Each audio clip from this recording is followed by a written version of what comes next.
Well, let's just use that then instead of this. That was so great. Keep your head down and look at Judy. Okay. Okay. Okay. Why don't we start with Franklin Delano Roosevelt? We were talking about how before he dignified the workers. Okay. All right. Right. So let's start the camera. Okay. And why don't you tell us about what as Cotton Mill people, what FDR did for all of you? Well, he did many things for the cotton mill people. Can you when you talk about Roosevelt, let's start with FDR or Roosevelt or President Roosevelt. Okay, you want to start all over? Yeah. Okay. President Roosevelt did great things for the working people everywhere. For one thing, I think one of the greatest things that he did, it was let's start over. Okay. Now remember, can we stop for a second? We can go. Okay. Do you want to? Okay. Is it okay?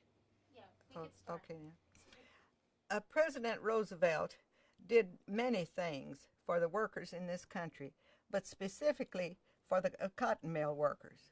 And we were called cotton mill hands at that time. One of the things is, I think he brought us a certain amount of dignity when we became textile workers instead of cotton mill hands. And you know how we got that? We got that because we were given the right to organize. When we were given those rights, it was like emancipation. We were told then, and we knew then, that we had friends, and that somebody was telling us that we had a right to organize. We had never thought before that we had that right.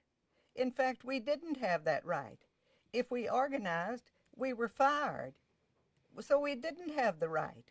But when we got the right to organize, then we felt like that we had been freed, that we had something then that we could do for ourselves and not just have to do exactly what the bosses told us to do. It gave us emancipation from that. And that was one of the things that we've always been very grateful for, that we were now not completely in the hands of management and the bosses, but that we had a responsibility to ourselves because we're free. We're free to organize if we want to. That's great. Was that all right? That was wonderful. Now, remind us, now before President Roosevelt came into office, we were called this, and you can mention hands. And then all of a sudden we were elevated to textile workers. And then you could tell us what textile workers meant. Like that, you never heard that term before. Okay, now did we start out with before Roosevelt? Do I say all this again? No, you don't have to say all that again. Okay. But if you could just, that idea about what you said about Okay. Whenever you're ready. Before President Roosevelt and the New Deal, we wait a minute, stop it. Let's start over. Let me get it in my mind. I like that rights in there, don't you? Sure. Okay. Okay, whenever you're ready. I'm ready. Before Roosevelt and the New Deal, we didn't feel that we had any rights. But after we got our rights, the right to organize and to bargain collectively and without discrimination, then we felt that we had been emancipated. We felt that we were free then. But one of the greatest things among textile workers was that we were no longer lint heads and cotton mill hands. Now we had become textile workers. I was never referred to as a textile worker. I was a winding machine hand. So that gave us a new title, and we liked that. It gave us a little sense of dignity. While that might not mean anything to other people, it meant a lot to us in the cotton mills to become textile workers. How's that? That's great. Now the thing, Lucille, that gave you that emancipation was, I mean, maybe let's go directly to the NRA. Okay. All right. Now, and the NRA came in July of 1933, but he was talking about it for a while. But you told me before that it was Section 7A that opened everything up. That was where this emancipation came in. Okay. Should we go over that again?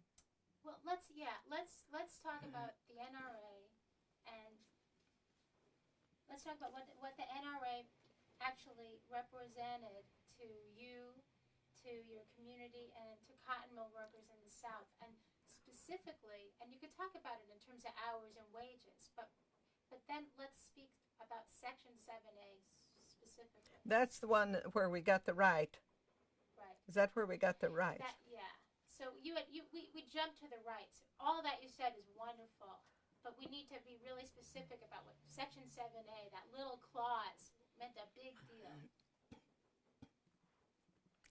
My memory is not good. I can't remember everything we're supposed to say. That's why I'm it. here. We're just going to do a little chunk at a time. Okay.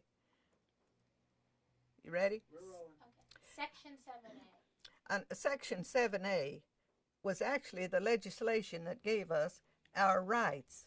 That was where we got our emancipation, when we were given the rights. And along with those rights, we were given dignity. Well, we considered it dignity when we were no longer called cotton mill hands and lint heads. We're textile workers. I'd never been called a textile worker.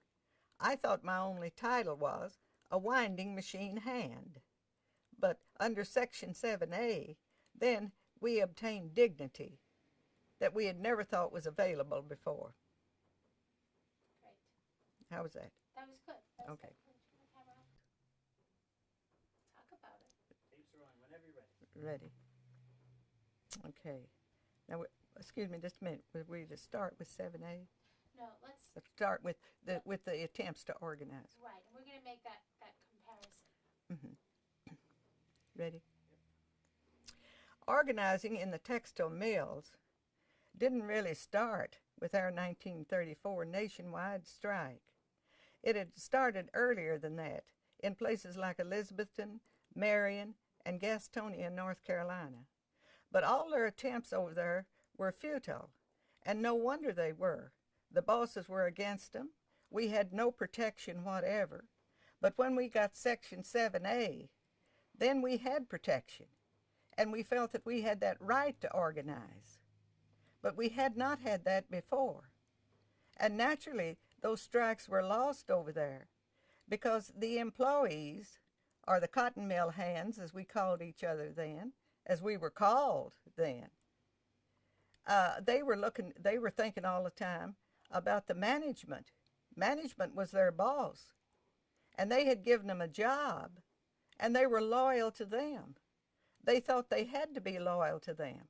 But Section 7A, then they gave us protection, and it was that protection that we used in our organizing efforts after that. Great. Now, didn't you tell me before that what was that big wedge for organizing? Just because you had Section 7A, you told me there was a wedge in your organizing that was about that loyalty. That's right. Right. Naturally, all the employees didn't feel, they were not used to this protection. It was something new. So they still felt that they had to be loyal to their employer, to the boss, and to the manufacturer there. They had to be loyal to him because he was the ones who had provided them with a job. And the job meant everything to them. That was their livelihood. And they felt that loyalty. So it took them a while to realize that we now had protection under Section 7A, that we could organize without discrimination. Now, as an organizer, would you say that was like the big shift that you had to deal with? Was that one of the big problems in trying to organize? Okay, you want me to say that? Yeah, okay. Talk about that. Go with it, Lucille. Okay, now wait a minute, let me get that straight. As I said, my mind, between him and my... Go back in your memory and think about, if you could think about you having to talk to someone when you were organizing. Okay. Ready? Yep.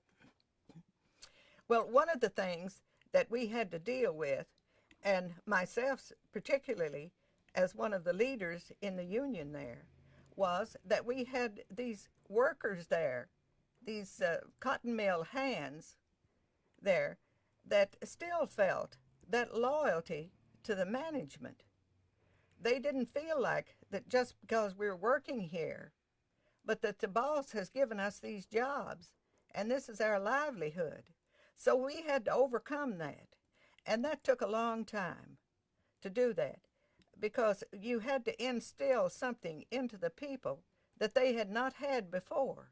It was a new idea. It was a new attitude that they had to take. And eventually, of course, they did. But it was time consuming, and it was hard work to get those people to do that. When you would go talk to a worker and ask them, all right, you want to join the union. Of course, the only thing we were thinking about was hours, wages, and working conditions. If you want those things, you should join the union.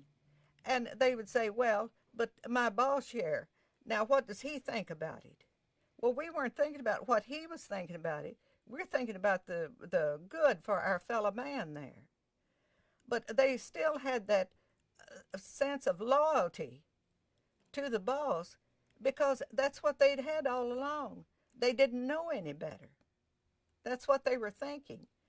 So that it made a wedge between us, we trying to organize, and the management there. But I think eventually we've overcome that, and I'm certain today that that is not a fact. Now, did we get it in? Yeah, we did. And you know what? About this legislation. And they did, and they felt this new hope. But they still had the... But there was still a lot of work to do. Right. Okay. Well, let's just play with that a little bit, if you don't mind. Okay. Okay? Now, how do you want me to say it? You should have written me out a script. In 7A, they started organizing all over the country. And then we began to feel that we could be a part of a great movement. You know, that we wouldn't be one little individual group down here. That was a wonderful feeling to think that, and they would come in on the picket line and we would talk about it. And even before the picket lines, we would talk about it. Well, these people have organized in Chicago, New York, Boston, and look what they're doing. And that was a great help to us, because this was not just going on here. Of course, it was going on all over the country, that the people were aware of this new freedom and protection, and they were taking advantage of it. And that was a selling point among our people. Look what they've done here. Look what they've done other places. So that was a wonderful thing, that the other people were doing so great with it. If they can do it, we can too. Do you remember what they did in Minneapolis and San Francisco? Well, they had those... Let's see. San Francisco... Well, let's go back one step. When you read about these organizing efforts in these other industries, or maybe you saw it in a newsreel, or you heard about it on the radio, or you saw it in the newspapers, how was it presented to you? How did they present this organizing in other industries to you? Oh, they were presented to us as something that was not good, that they were rabble-rousers, and that they were, the least little thing could be turned into a riot. But still, our people knew, they were that intelligent, they knew that those people had a right to do what they were doing, and it was working for them. And if it was working for them, why wouldn't it work for us? We felt that they had the same protection and was taking advantage of it. And why didn't we take advantage of it here? When you started that sentence, you said they. And what we should say is when the other industries were organizing, the media, the newspapers, the newsreels, the radio, the media at the time, our region here, they took their organizing efforts and always turned it into, something right. That would be really helpful to us to. Okay. Shall we start with the media? You could basically say the same thing again. It's just when you start it versus saying they, you could say when the newspapers or the radio or the media, covered, what was going on in the organizing in the other industries. We didn't know about it like organizing. It was presented to us like violence. Can you try that? And do you agree with me? Yeah, I agree with you. I want to get it in words. As I told you, my memory is not as good as it was.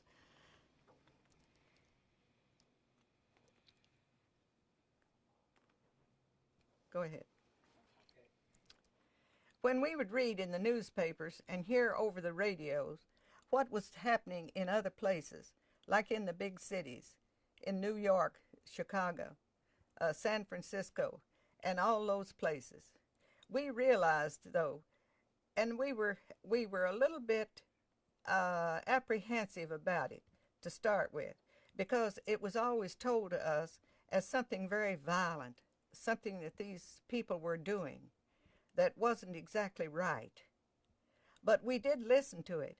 And then among ourselves, we would talk about, well, those people are in bigger cities than we are. Those people are smarter than we are. And they're organizing. So why can't we? They're taking advantage of this protection law that we have. And why can't we do the same thing? We did have a hard time getting that word around, because, of course, everybody was reading about the strikes and everything that was going on, and they'd have different versions of it. Well, if we organize, will we be in all this violence, and will management be against us? Will we lose our jobs? And all those things. So we had that to overcome. But I think we did overcome it, because we were taking advice and listening to what our co-workers were doing in other places, and then it gave us courage to try it here. Great. Oh, thank you. Ready? Now, if you had asked me about these laws, Section 7A, NRA, and all the other New Deal programs that we had at that time, I think I could have quoted them to you verbatim, but that would have been 50 years ago. Why? Why would you have known it so well? Because I was so interested in it, and I saw that it was there for my welfare. That was really the way I felt about the New Deal, and about all that legislation that was being passed in Washington. I thought, that is for my welfare and for the welfare of my co-workers. So I was very much interested in reading and knowing every detail of these New Deal programs. And then did you turn around and put it in language to tell your co-workers? Yes, I did. Tell me that. All Use right. my sentence. Okay. I tried to use that. In fact, I did use it among my co-workers. And I got them to reading about the laws and pointing out to them that these laws have been enacted for our welfare. And I think I made it stick with them. How'd you do that, Lucille? Talking when I should have been listening. You don't have to put that in there. Talking when you should have been listening? Yeah.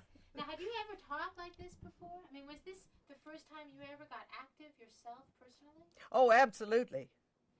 Absolutely. Tell me that. Say that. This was the first time for me. All right. I was interested in all this legislation, particularly for me. I had never been active in things. I was living just like all my co-workers were, that we were working for the boss, and I didn't realize that there was a better life. I had to learn that there is a better life, and I think that New Deal brought a better life to everybody. Maybe I'm a little prejudiced the way I loved Roosevelt and all of his New Deal programs, but just the same, I think that brought new life to all workers in the United States. And to a cotton mill worker in a small village in North Carolina or South Carolina who didn't live in a city like this? Think about that. Say it. To a cotton mill worker in a small village in North Carolina in Honeypath in Noonan, Georgia? That it meant something to them, too. What do you think it meant? Yeah, just think about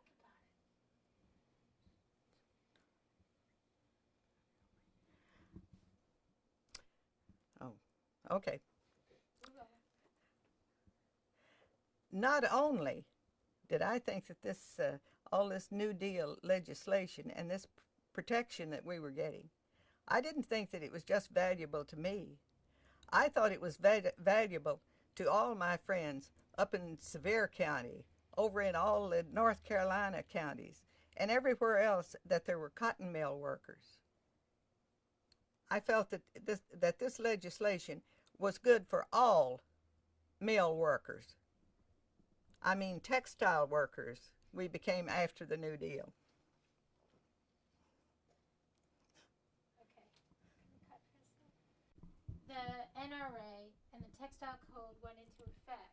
I mean, like as the moment. 17th of July, 33. Speak. Yeah, okay. As soon as the NRA and Section 7A went into effect on July 17th of 1933, we started then. We began to think. Then, with our thinking, it seems that it almost changed the attitude overnight, that we had protection then, that we didn't owe all of our loyalty to the manufacturer and the cotton mill bosses. We felt then that we had a certain freedom, and it came almost overnight. But some people didn't quite understand that. Now that we have this, what can we do with it? Will we be disloyal to the manufacturer that has given us the job? Or are we at liberty to join unions?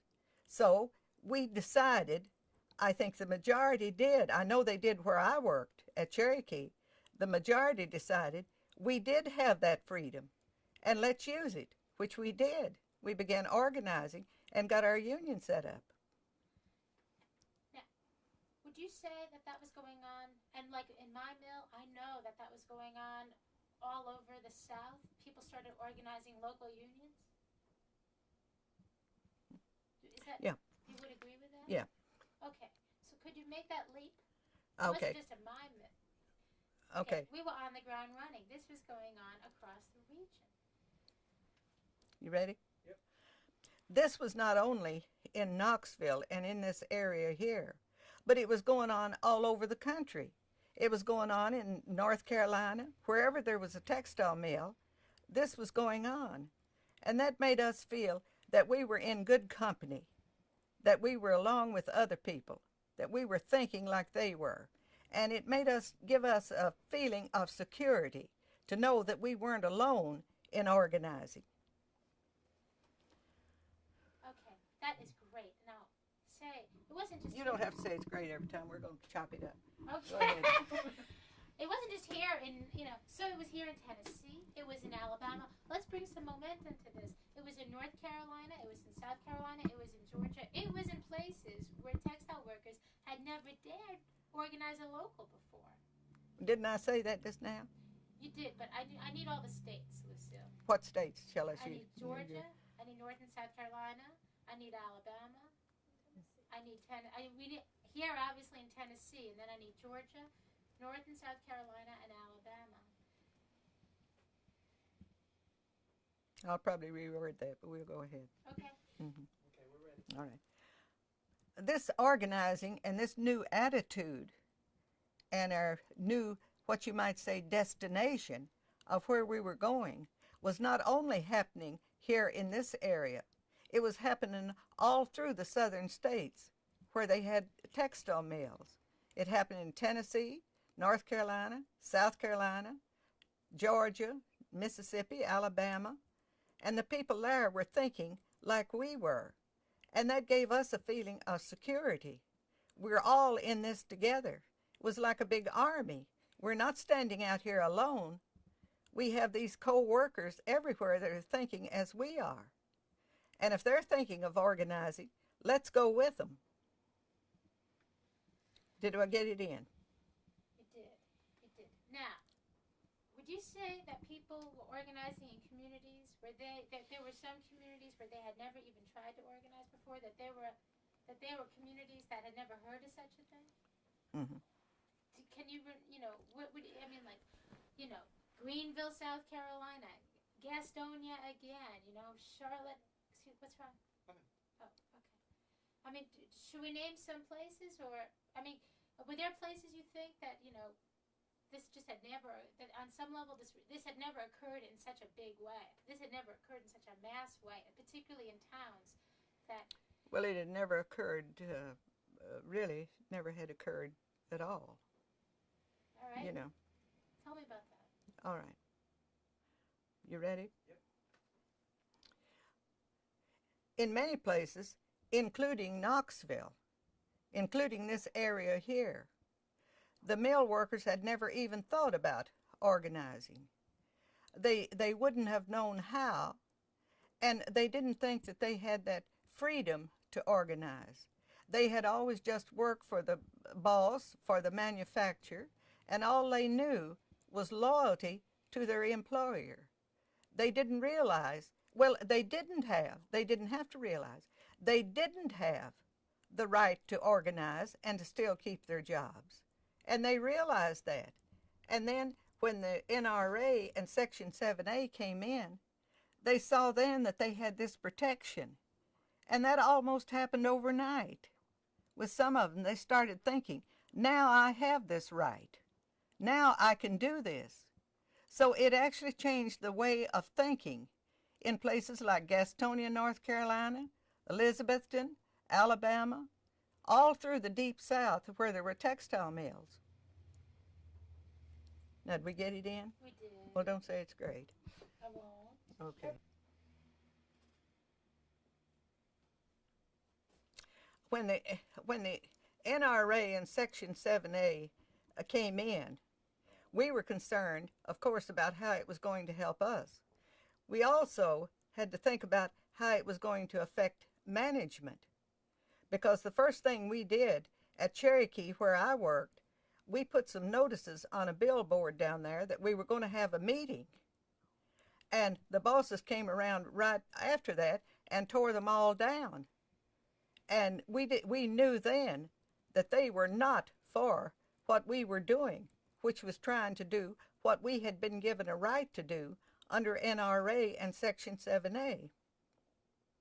How was that? Well, but the management was supposed to comply with the NRA. They were all part of the New Deal, too. Well, they didn't. They didn't comply with it. If they had complied with it, we wouldn't have had to gone on strike. So they didn't comply with it. How could they get by without complying with it if they were members of the Blue Eagle? Did they wave a Blue Eagle? Oh yeah, we had Blue Eagles all over the mill. But according to management, that still didn't give us the right to organize. Even though it was a law where it had said that we had the right to organize, bargain collectively without discrimination. The bosses didn't think that that applied to them. And they were still, we're management, you're our workers, you're our hands. And they were still of the same attitude. Our attitude and our definition of it was different from what theirs was. Did you listen to them? No.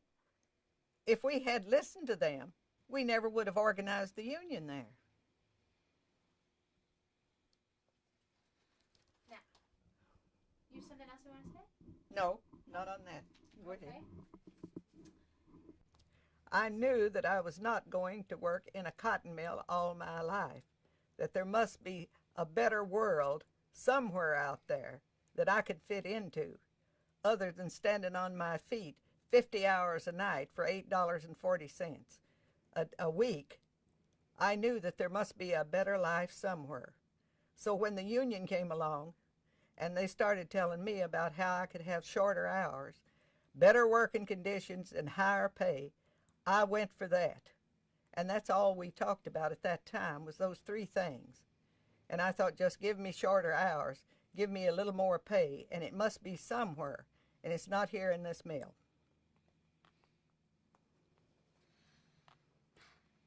Okay, so, like... I worked my job at Cherokee Spinning Company was on a winding machine. I wound thread from a cone onto a spool. And I worked on the night shift. I worked 10 hours a night, standing up. And for that, I got $8.40 a week. So I knew that there must be. So when they came along, talked about the union, when this organizer came to town to talk to us about that, we all thought at the time, and I still think, we had nothing to lose. You lose $8.40 a week. What have you lost? Now, was that $8.40 before? That was for 50 hours. That was for 50 hours. That's right. Now, when the textile code came in, or the NRA, it said that it changed your working hours, didn't it? And it changed your working conditions. No, it did not change working conditions. It did not change that, but it did shorten the hours to 8 hours a week. And then we started getting $12.40 a week. It was 8 hours a day. 8 hours a day. Okay, or 8 hours a night. Let's don't forget that night shift. Okay, let's start that. Let's start that again, because see, a lot of people. Can we stop for a second? A lot of people. Well, actually, working conditions did not change that much. We did have shorter hours, but our production was increased. See, where I was winding to get 70 pounds on my shift, then in that 8 hours, I was still supposed to get that same amount.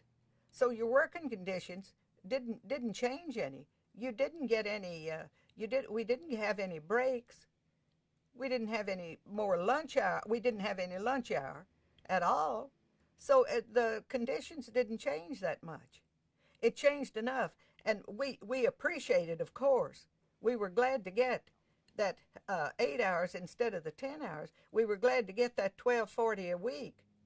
But still, it was still that same hard work that we were doing before we organized. Was it harder work after the NRA than before? It was for a while. It was for a while. Now, when you have to do 70 pounds of work in 8 hours at the same, and you used to have to do 70 pounds in 12 hours, that's taking advantage of you. Of course it was. And that was one of the arguments that we used in talking to our co-workers about joining the union, that our working conditions had not changed. Had they gotten worse? They were actually worse, because you were supposed to produce the same amount of work in 8 hours that you'd been doing in 10. In some mills, they had to do in 8 hours what they used to do in 12. Yeah, some of them where they were working 12-hour shifts. We had 10-hour shifts at Cherokee. Could you actually say that? And I know that in some cases, what people had to do in 12 hours, they now had to do in 8 hours. And I think that's called a stretch out, Lucille. It is, stretch out. It is. Could you use that term, and could you tell me sort of what gave the management the gumption to pull that on people?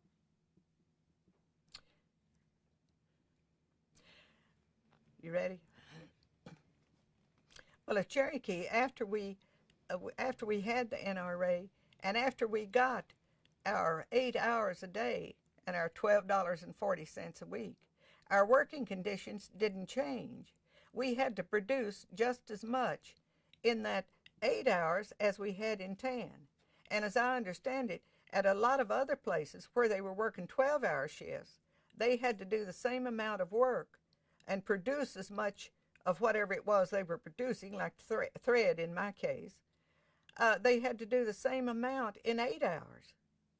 And I don't know how management got by with that, but that was what we called the stretch-out system. It was stretching out your work. So actually we didn't gain a whole lot there. We were appreciative of the shorter hours and the higher pay from $8 up to $12 a week. But still, working conditions hadn't changed enough. If they had, I don't know that we could have organized if everything had just been running smoothly and we didn't have to work as hard. But we were working harder. We were working much harder. And that was what we didn't like. And that was one of the things that we wanted to join the union for. So here you are, it's such a paradox. Here you are working harder, but now you're supposed to have this respect. How could you, right. You're supposed to, here you are, you're able to join a union, you're supposed to have a voice, and now they're treating you worse than they were even before. Right. Can you talk Right. about that? Well, we thought, and according to the law, we should have had better working conditions. That was a part of it, to just work 8 hours instead of 10. But what was the advantage of working 8 hours when you had to produce as much as you did in that 10 hours? So we couldn't see any justification for that whatever, except management was still management. It was their mill, and they could run it as they saw fit. Now, I understand that even in some cases, they laid some people off. You know, well, if I have to pay you, $12, and that was minimum. That's I'm going to minimum. make the $12 maximum. And if I have to pay you $12, you can do the same amount of work in 12 hours in 8. And in fact, you're going to do the work of your buddy next to you. That's right. That was all a part. That was all a part of the stretch out system. Stretch out, lay off one worker, stretch out the other one. That's where we use the term stretch out. Were people tired? Well, of course they were. Exhausted? Well, of course you were. You work 10 hours a night, as I did at Cherokee, standing on your feet in front of a little machine winding thread. Of course you're exhausted. You're tired out. Now, once the stretch out took place, can you even do you imagine? Do you know? Was there more exhaustion than there had been before? Were people asked to do something that was inhuman?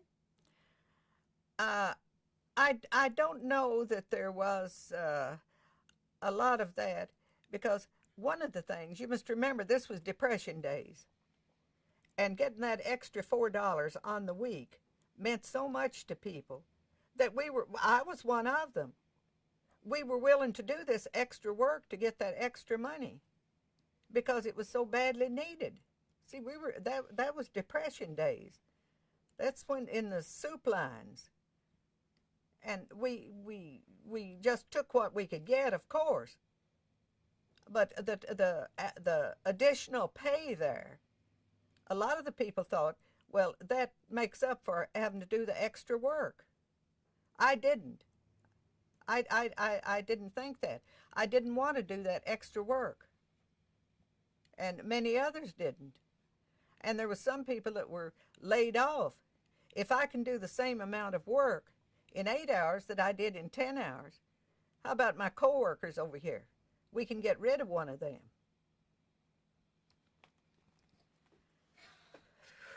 How are we doing? And at their last class, I talked to them, and most of them are black, and they love superstitions. And they love things like that saying you had, don't bang my head with the tea kettle. I'll tell them that one, everything. This is part of your work? Mm-hmm. What do you mean? Well, this senior AIDS program that they have, they have 2 weeks of training down there. And on their last day, we make it a fun day. And I tell them stories. And I found out that those black people, they love superstitions, just of all kinds. And they told me a new one the other day that I'd certainly never heard of. Did you ever hear that you're not supposed to cut a baby's teeth until it's a year old? You're not supposed to cut a baby's teeth? I mean a baby's fingernails. I'm sorry. A baby's teeth. Fingernails. Did you all ever hear of that one? I never heard of it. So I asked one of them, I said, well, what if the baby's fingernails grow out? She says the mother's supposed to bite them off. There's very bad luck. The child will grow up to be a thief if you cut its fingernails before it's a year old. I thought that was right cute. I'd never heard that one before. Oh, and they... Well. You got me a script? Hasn't changed, Lucille. They supported us. Max Friedman was one of our... Okay, can you start that? I like the Jews because they were good to us during the strike. Yeah, you want me to say it just like that? Or you No, got you me a can say it script? the way you want to. Just give us a lead-in. Ready? Yep. Well, during our strike at the Cherokee Spinning Company, we had support from the Jewish community here. One of them I remember very definitely was Max Friedman, who was a jeweler here and later was a city councilman and remained a city councilman until he died.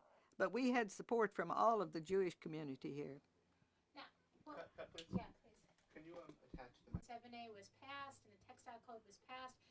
When management wasn't complying with the textile code, it wasn't complying with the NRA, what did the workers do aside from organize unions? Oh, we wrote. You ready? And if you want to build up to my answer, your answer, that would be great. All right. Even though the NRA and Section 7A was in effect, still management was not living up to what the requirements were in that legislation.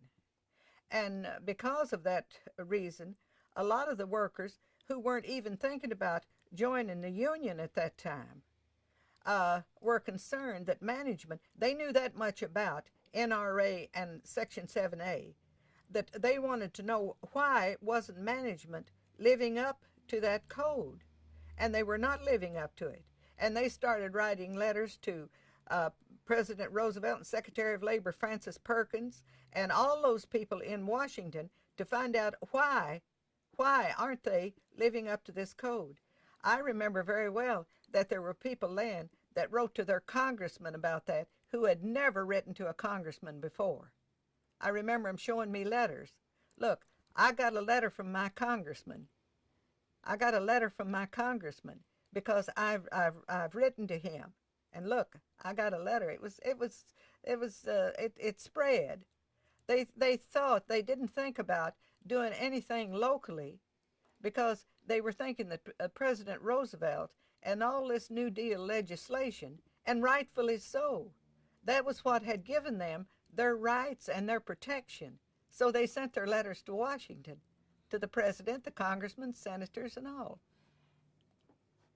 Now, I heard that one of the reasons they sent it to Washington was also because they had set up those NRA compliance boards in each state. But often, who was on those compliance boards? Mill owners? Right. People connected to the industry? Right. People Wait a in the minute. Chamber of Commerce? Who appointed those people? That they got that kind. I know they had that kind of a conglomeration on them, but who appointed them? Were they appointed in Washington, or where? Where were they appointed? Well, from what I understand, can you cut? Yeah. It was called wasn't it called the what was it? The NRA compliance board. Compliance board. You ready? Yep. The workers and all of my co-workers there, we all sent our letters to Washington.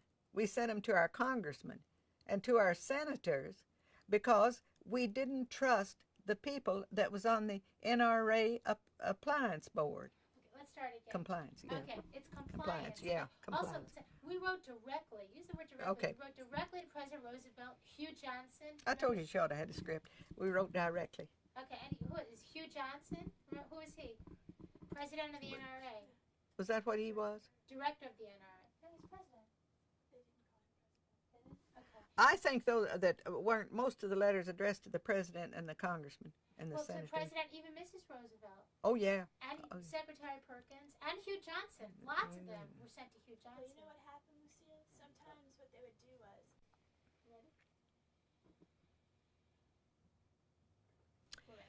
My co-workers and myself, too, of course, we were writing letters all the time. We would write them to President Roosevelt, to Mrs. Roosevelt, to our congressman, to our senator, and to Hugh Johnson, complaining about management not being in compliance with the textile code and with the NRA regulations.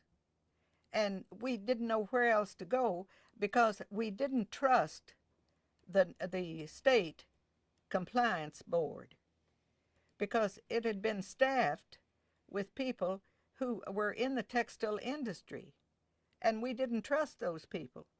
So we sent our letters to Washington, and we did hear later that our letters that were sent to these representatives in Washington were ferreted out to Hugh Johnson, who was head of the NRA. But what we were concerned about was trying to get these people in compliance with these codes, We had read enough, we knew what the codes were, and we knew that management was not going by the codes. Now, had textile workers ever written? Some people would say that textile workers were not illiterate people.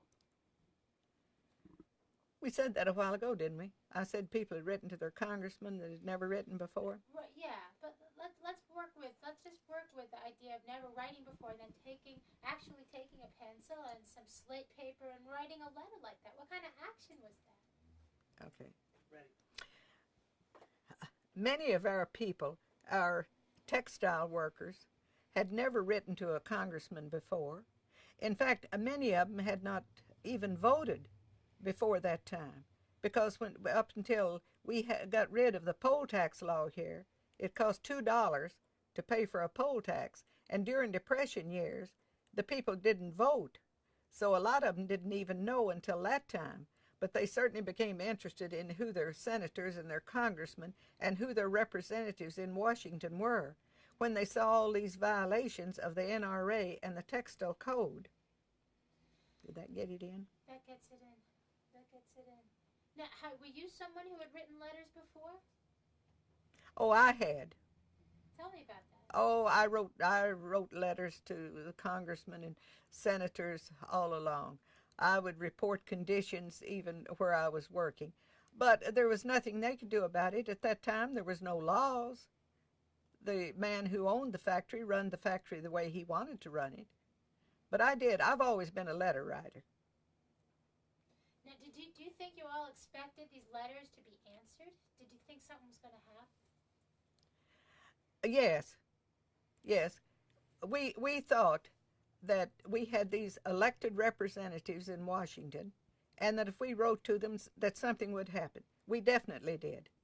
We thought something would happen, and particularly when we got answers back from the letters. Do you recall getting any answers back from any of these letters?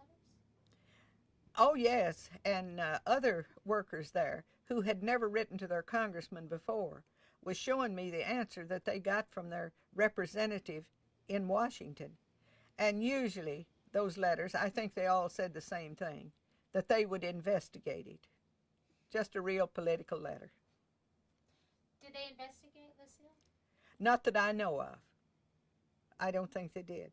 But times did get better. Things did change. The stretch-out system, that was cut into very deeply. They stopped the stretch-out system. And then later, I think we had a lunch. I'm sure we did. Of course, I didn't get to go back to the mill after the strike. But as I understand it, they are given lunch breaks and maybe coffee breaks, but we didn't have that. So things did change. Maybe their letters helped. Start that again? Roosevelt was very respected. He was little God. Roosevelt was, and particularly when we had all this legislation that was for our protection and security, and then when he brought TVA here, all that New Deal legislation, Roosevelt was absolutely worshipped. Well, you know that, but because he was re-elected 4 times. No, they wrote it, but people even said, do you remember him getting on the radio or in the newspaper and saying, if you have any problems, write to me? Yes. Can you talk to me Yes. about that? Where we got the idea of writing to Roosevelt was, we would hear this over the radio, in that very, very nice voice that he had.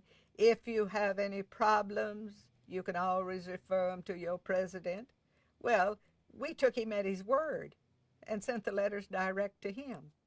And maybe they were effective. We thought that they were. Now, there came a point when you weren't getting any responses, that the boards weren't doing anything. Yes, and I don't know what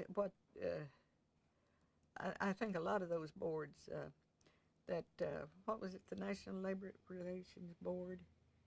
Oh, the one that used to investigate the unions. Oh, the Textile Labor Relations Board. A lot of those boards didn't do anything. But I don't think that was Roosevelt's fault. I think he appointed them, to do good. But they didn't. I don't know why. Do you think it had anything to do with them being very close to industry in some way, or industry having their fingers in there? Well, it could have been, and maybe they were contributing heavy to a political kitty. Even Roosevelt. But still, I think he's the greatest president that's ever been. I don't think we'll ever have anybody to match him. Do you remember voting for him? That 1932 election? Let's see. Wait a minute. Did I? Oh, yes. Yes. I remember voting for him. But at that time, we had to have a poll tax receipt to take to the polls with you. See, we hadn't done away with the poll tax at that time. So it was real interesting. I don't remember exactly what year the poll tax went out, but I know the voting went up. And I know people who had never paid their poll tax before, in order to vote for Roosevelt the second term, they got the $2 all right to go vote for Roosevelt. Of course, he was elected to those landslides, you know, all the way through. What about that first term? You know, when he took over from Hoover, that big transition between between the Depression and easing out of it into 1932. Do you happen to remember that transition? I remember when Roosevelt was elected. You know, we had talked about that Hooverville and all these little soup lines and how people were living and all that. And if you remember what Roosevelt's theme song was, Happy Days Are Here Again. Well, we took him at his word. Happy days are here again. And all the way through, when we went to the polls to vote for him, we were all singing, Happy days are here again, because Roosevelt's going in. And sure enough, he did, you know, with the landslide. Can you sing it? No, no, you sing it. Come on, Lucille. No, I can't sing Yes, it, you but can. it was I good. know you can. But see, I've forgotten even how it goes, but we were singing that, you know. Happy days are here again. Go ahead, you're doing fine. That's all I know. But that was a great song, though, and people believed him. You know, we were in such dire depression, and that was kind of an uplifting song. Happy days are here again, and people believed him, and sure enough, they were. No wonder people worshipped Roosevelt.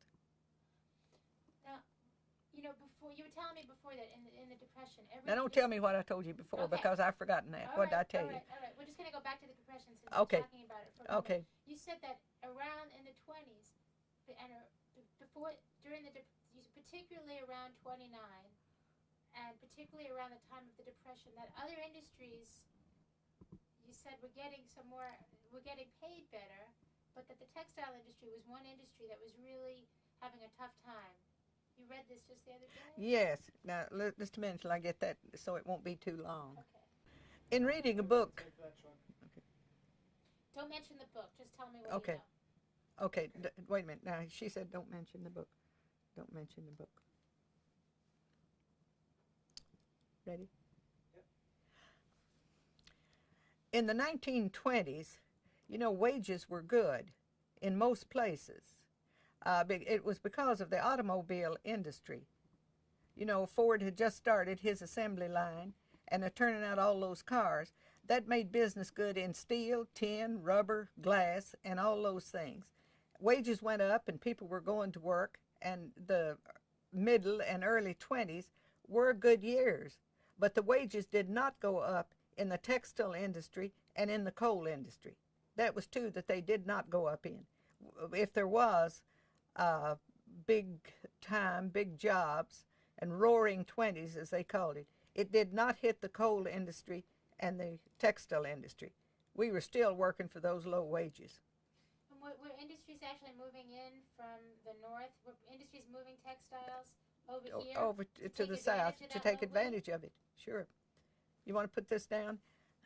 Do you remember that? Yes. And because some of the textile mills, are you doing it? Yeah, you got Yeah, look at me. Oh, I'm sorry. Some of the textile mills up east that we would read about were organized and had been organized for some time. But of course they weren't organized down here, and we were still getting that very, very low wage. And for that reason, a lot of the textile industry moved south. That was a big move at the time, that they were talking about all the mills are coming down south just to get this low wage, of course. And they did come here. How'd you feel about that? I don't know at that time whether I was thinking about anything or not. That was before the strike and before union. Well, what do you think about that now? Well, I think that was bad, but it was our fault down here that we didn't organize and get the good wages that they were getting in the East. We were just afraid to organize. We had been taught loyalty to management, and we hadn't organized. And those people up in the East had organized. So it gave management that opening to move south where wages are still low.